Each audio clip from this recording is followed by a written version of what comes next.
point guard, and I think you're on the money with that, honestly. Shout out to the Pacers podcast. So basically talked about all that. I'm going to touch on Halliburton's stats so far this season. Oh, boy. So 25.4 points, 12 assists, 51% shooting, Ooh. 45% from three, Oh. and 92% from the free throw. I mean, God's real. I mean, God is good. I am so happy to be a Pacers fan. I mean, God's good. We're the best point guard in the East. Yeah. Who's better in the East? Be real. Nobody's even close. No one's close. I mean, we went toe-to-toe with the Hawks. Roster for roster, Yeah. you can't say that the Pacers at the beginning of the season had a better roster than the Hawks. You know what I'm saying? Sure. You know? Sure. Like, not many people would say it. And we went toe-to-toe with them, and Yeah. 157, baby. Yeah, dude. I mean, down 22. Crazy game. Down 20, dude. yeah. Like, God, I can't imagine what like the odds were on something like that. Yeah, and we've mentioned this before, but just strap up and get ready for a lot of these roller coaster ass games where we're just down 20, and all of a sudden, with that game, it made me realize that our offense can just go out. You know what I mean? Light switch on off, it's just gone all of a sudden. You weren't watching brick after brick because a lot of our offenses, that shot has got to fall. You know what I mean? So that 3-point, that long shot's got to fall. So we saw our offense go out, but we also saw it flip back on, and that was pretty exciting. And a big thing with that too is being able to fight through adversity. Yeah, a lot of teams give up, and in the fourth quarter we had a 13-point lead, and they brought it all the way back to 2. A lot of teams would roll over because Trae Young, and no fear in Halliburton's eyes, he's still hitting those dagger threes on him. You know what I'm saying? Yeah. So that was great. And speaking of those dagger threes in the fourth, I've been saying that all night. He keeps doing this. They get him, down 5, down 3, start making, and he just makes that dagger. Bang! Yeah. Oh yeah. So I saw this stat, clutch points. So which is defined by in the last 5 minutes of the game, down 5, within 5 points. Okay. Right? Halliburton in those situations. Okay, hit me. He is shooting 73% from the field, 83% from 3-point, and 100% from 3-throw. Most clutch player in the league. God's real. I mean, God is real. 83. Like when the game is tight, dude, and he's been jacking up a lot of those. Yeah. So it's not just like, he has 3 out of 4 or something like that. Like, the number being 83 tells you that's a high number. No, yeah. I mean, that is on. I mean, just impressive. Yeah, and the free throw too. Hey, when it matters, you can count on him. The only thing that kind of scares me a little is he had that moment with LaMelo where he had, he got the ball stolen from him last second. You know what I mean? With LaMelo, he kind of scared me a little bit.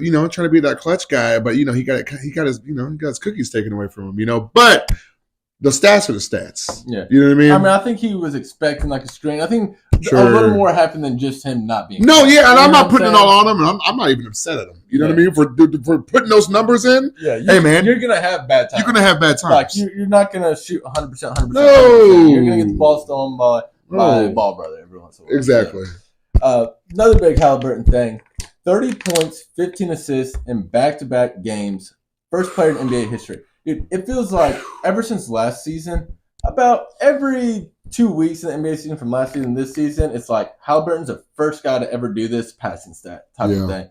And it's just more encouraging. And a stat like this that I've noticed, the ones he's unlocking this year are the passing with points.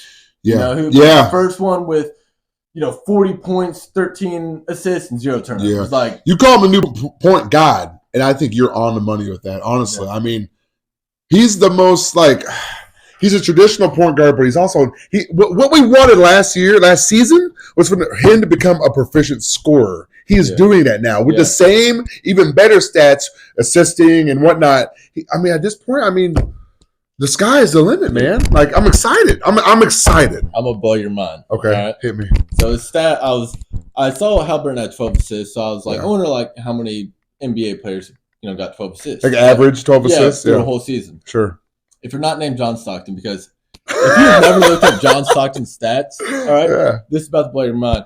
In 6 straight seasons, he had 12 or more assists. All right, so counting out John Stockton, only 3 players have done that. Really? Magic Johnson, Steve Nash, and some guy I've never heard of. All right. Yeah, it's The in the, only- some plumber from the 70s. Yeah, those are the only players that have ever done that stat. Wow. So like, which kind of like crazy, man. I thought Yeah. you know 12 doesn't seem like that many, but apparently like 10 is kind of really that ceiling Yeah. most of the time. Yeah, So I mean, that's cool. yeah, that's the cool. MVP Nash, Yeah. Magic Johnson, and John. Oh, cool. Stockton, Only some of the best point guards and I mean, whatnot of all time, you know? all three of those point guards. I don't know about John Stockton, but at least Sure, whatever. Magic, they've won like MVP. Yeah. They are like the man. Some of the man. GOATs. You know what I mean? I Yeah. mean, if Halliburton kept these stats up for 5 years, what kind of player, what kind of conversation is he in? I mean, let's be real. What kind of conversation is he in? You know, and I'm going to get too ahead of ourselves. Yeah. But you know what I'm saying? Like, look what we got going on here, you know? And one thing I saw, it's kind of a little off, but, you know, the amount of points we're putting up per game is it's the number one in this NBA season. Some of the most of all time, right? And there's actually only one so far of how many games we played. That there's only one team that's Close. it's close. It's the 73-win Warriors. 73-win Warriors. And then I saw another, and it was like something like field goal percentage, like something more like percentage wise, whatever. Yeah. It was like the only team that's even close to that Yeah. is the KD Warriors. So I'm like, I mean, what are we doing here, we guys? don't got that type of talent. Like we really don't. Like if we're being honest, as Pacers fans, like we don't have top tier level talent, even on top level offensive talent. I think we have potential, It's a but lot yeah, of system stuff. It's a lot of Besides system Halliburton. stuff. Besides Halliburton and Buddy, like those guys are just straight shooters, yeah. killers. I But mean, Brown's got a killer 3 too. I'm very impressed by Brown. You know what I mean? he's under the radar. He's probably like our most underrated player because he never really messes up. Brown, Yeah, he got a fat bag. I don't want to call him underrated, man. I call underrated in the sense of we don't talk I about. call like Nick Smith underrated. You know what I mean? Like, Yeah, it's just you know what I mean? that's I see your point. Though. Yeah, I see your point. because I mean he's a starter, but we're never like talking. We're always talking about Toppin, Halliburton, Turner. We're always talking about all the starters except him. But Yeah, why is that?